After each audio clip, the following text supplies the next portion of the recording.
La verdad de las cosas, la razón principal por la que yo quería tener como invitada a la embajadora del Perú en México es porque tu país ha tenido pues un periodo histórico único quizá en América Latina, no sé si en todo el mundo, pero ciertamente en América Latina, de que hace 20 años, y lo hablábamos con toda honestidad, hace 20, 25 años, a mí por lo menos me parecía uno de los acertijos más grandes de América Latina en cuanto a por dónde puede salir Perú.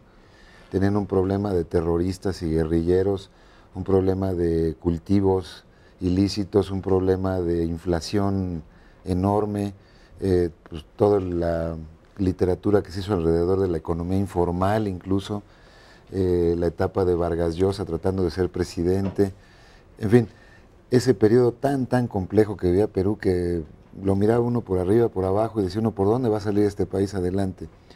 Y hoy día, estamos hablando un par de décadas después, con una serie de políticas que se han mantenido en el tiempo, ¿no es cierto? Quizá sobre todo desde el segundo periodo de Alan García como presidente del Perú, este esfuerzo que han hecho ustedes es sobresaliente. Están ustedes creciendo a tasas del 8-9% anual, han reducido, lo comentábamos hace unos días en las oficinas de Comexi, que la brecha entre ricos y pobres se ha reducido, o más bien la pobreza se ha abatido de una manera muy considerable. Me gustaría mucho que compartieras con el público qué elementos ha tenido la política del Perú en los últimos 10 años quizá, para hacer este cambio tan dramático, porque de donde, digamos, de donde venían a donde están ahora realmente son como dos países diferentes. Gracias por la pregunta, Enrique. No, efectivamente, hace unos años atrás había un gran pesimismo y desesperanza en el Perú. Estábamos con problemas económicos terribles, efectivamente una hiperinflación inmanejable, con un sendero luminoso que nos estaba acosando. Y mucha gente en esa época en el Perú pues optaba por salir fuera.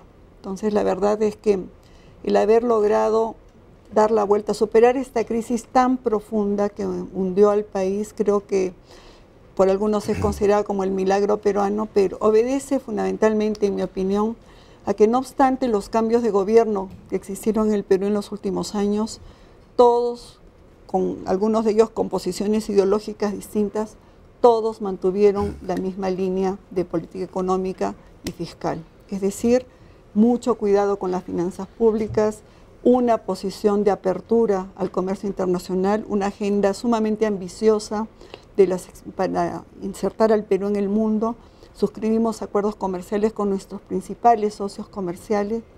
Estamos además en un proceso de diversificación de nuestras exportaciones porque todavía seguimos dependiendo en gran manera de los minerales, pero hay un crecimiento enorme de lo que son las exportaciones no tradicionales. Y un tercer eje muy importante fue el abrir el Perú a la inversión extranjera con reglas claras, predecibles y con la garantía de un respeto al Estado de Derecho. O sea, creo que esos elementos desde el punto de vista económico fueron importantísimos y permitieron efectivamente que en algunos años llegáramos a tasas de crecimiento de casi el 10%. Y el 2009, paradójicamente el año que tuvimos un bajón como bajó la totalidad del mundo, fue algo curioso porque en el Perú estábamos preocupados a comienzos del 2009 de un sobrecalentamiento de la economía y se dieron políticas para bajar eso y terminamos creciendo 1%, o sea que inclusive nuestro resultado, digamos, a nivel el peor año en la última década ha sido un crecimiento positivo de 1%. De 1% que fue no solamente el año de la gran caída que todo el mundo cayó y que nosotros además ayudamos a la caída porque estuvimos aplicando algunas medidas creyendo que la economía se nos estaba sobrecalentando. En promedio, el crecimiento del Perú ha sido más de 7% en los últimos 10 años, hemos crecido como 73%, y comparado con lo que han crecido otros países exitosos, inclusive de América Latina y del mundo, pues estamos entre los países que mayormente crecieron a nivel mundial. Y es por el ceviche, básicamente. Bueno, entre otras cosas, el ceviche y el pisco sour ayudan, ¿no? Pero en realidad fue por esta política coherente, consistente en temas fiscales, financieros y de promoción económica, comercial y de inversiones.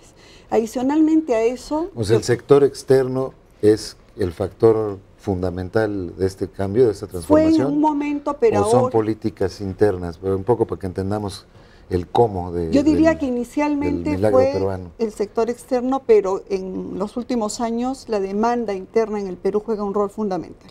O sea que hay un crecimiento de la demanda muy importante y esto obedece a algo que tú mencionaste hace un momento, que es que el Perú ha logrado en pocos años, en 7, 8 años, bajar la pobreza de más de 53, 54% a 31%. ¿Actualmente qué población tiene Perú? 29 millones y medio de habitantes. Y tenemos 30... Tenían 15 millones de pobres, digamos, o gente bajo la línea de la pobreza, hace 10 años, y hoy... Y ahora tenemos 10, claro, tenemos el 31%, 31% de esos 10 millones, que es muchísimo. Y es mucho más cuando uno Pero analiza... estamos hablando de 20 puntos porcentuales. Más de 20 puntos, hablan de 24 puntos de reducción de pobreza, que además ha tenido también un impacto en algunas regiones. Todas las regiones de la costa han logrado reducir pobreza, crear empleo, que ese es otro gran efecto que tuvieron las políticas, una generación de empleo importante. Sin embargo, cuando uno va a los sectores rurales de la sierra y la Amazonía, encuentras algunas poblaciones que tienen niveles del 60, 50%. Es la zona más pobre. No, la zona más pobre. Son poblaciones pequeñas. Allá arriba en los Andes. Pero ese es nuestro gran reto. El gran reto que se ha propuesto el gobierno del presidente Humala es reducir la pobreza para el año 2016 al 20%. O sea, a menos del 20%, y la pobreza extrema, que actualmente está en 9%, al 5% o menos. Entonces, en 5 años que dura el mandato de un presidente. En 5 años. O sea que estamos justamente con objetivos muy ambiciosos. Se ha aprobado recientemente un plan de competitividad para el año 2012-2013 con 60 metas específicas que justamente apuntan a seguir mejorando aquellos cuellos de botella en los que todavía nos afectan, ¿no? Porque el Perú tuvo una mejora muy importante en nuestra posición en los índices de competitividad mundial, pero todavía tenemos problemas en temas de infraestructura, educación, ciencia y tecnología, y se están trazando objetivos y metas muy específicas para tratar de avanzar de manera específica y concreta en las soluciones. Me llama la atención porque la receta no es muy distinta a la mexicana. Es decir, disciplina fiscal, disciplina en las variables macroeconómicas. No sé qué régimen monetario tengan ustedes, si de flotación, o en fin, pero digamos, es flotación. Idéntico a México también, la parte de la apertura hacia el mundo y del factor externo. En México, por lo menos, el 30% de los empleos mexicanos tienen que ver con algún factor externo, pero el resultado en términos sociales parece que es bastante distinto. Bueno, me imagino que ha habido quizás mayor conexión a través de cadenas productivas, que es algo que todavía nos falta desarrollar mucho. Nos falta integrar más a las regiones del país que todavía no están conectadas. Estos pobres, digamos, del Perú de hace 10 años, que ahora ya no lo son, o que ya están en una condición, digamos, de clase media baja, media alta, digamos, o media,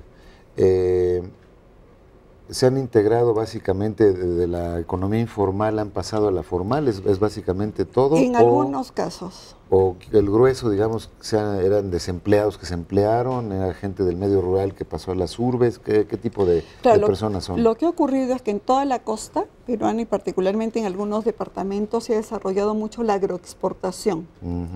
Y esa agroexportación ha jalado... ¿Eso como incentivo de gobierno o...? Sector privado, por supuesto, y apoyo gubernamental, por cierto, pero yo creo que ha habido una gran capacidad del sector privado de desarrollar nuevas tecnologías y de utilizar... El sector pesquero, que es tan fuerte. Bueno, el sector pesquero, nosotros somos el primer productor mundial de harina y de aceite de pescado.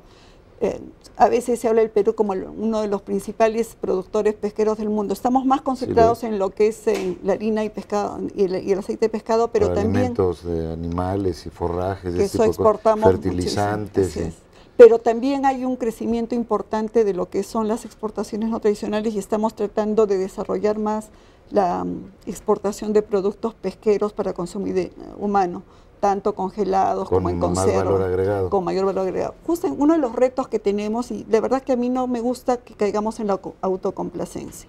Hemos avanzado muchísimo, pero tener todavía 30% de pobres es demasiado en el Perú. Y cuando uno ve las tasas de los problemas que tienen los niños, los problemas de educación que existen, los problemas de acceso a viviendas, agua y desagüe. En realidad lo que nos falta todo es muchísimo. relativo. Yo por eso en la introducción en este segmento decía que de veras, y lo hemos hablado con toda la amistad de siempre, que hace 20 años parecía un país que no tenía porvenir. O sea, simplemente veía uno la cantidad de problemas de violencia, de desarticulación social, el aparato productivo realmente pues muy maltratado, con inflaciones del 150% anual. Los empresarios no querían invertir en el Perú, Como tú dices, se iban, exactamente. ¿no? Y yo creo que eso es lo que ha cambiado, Sí, pero sí, lo interesante es que la actitud del peruano ha cambiado a todos los niveles. Hay una fuerza emprendedora que va desde los empresarios más ricos y más poderosos hasta las personas más humildes que ponen sus talleres en zonas pobres del Perú y que te resuelven cualquier problema. Lo que no sé si te comenté, creo, el otro día, algo que a mí me impresiona mucho en el Perú. A uno se le malogra cualquier aparato eléctrico y tú vas a cualquier taller en una zona pobre o en una zona media y el señor te va a decir, mire señorita, ya no existe la pieza, pero déjeme ver qué puedo hacer. Y efectivamente le soluciona a uno los problemas. Entonces, creo que lo que ha colaborado adicionalmente es el peruano. Ánimo nacional. El peruano es un hombre con mucha capacidad de emprendedor, con mucho entusiasmo, muy trabajador, aprendió a sobrevivir en situaciones extremas, se apoya mucho, trabajan muchísimas horas, salvo algunas excepciones, por cierto, pero la gran mayoría es súper trabajadora. Y si logramos solucionar el tema de la calidad baja de la educación pública, que ese es uno de los problemas graves que todavía tenemos, y el tema de seguir formando la capacidad técnica, los mandos medios, creo que vamos a seguir avanzando, sin duda alguna. Muy bien, pues volvemos después de este corte con la Embajada del Perú en México.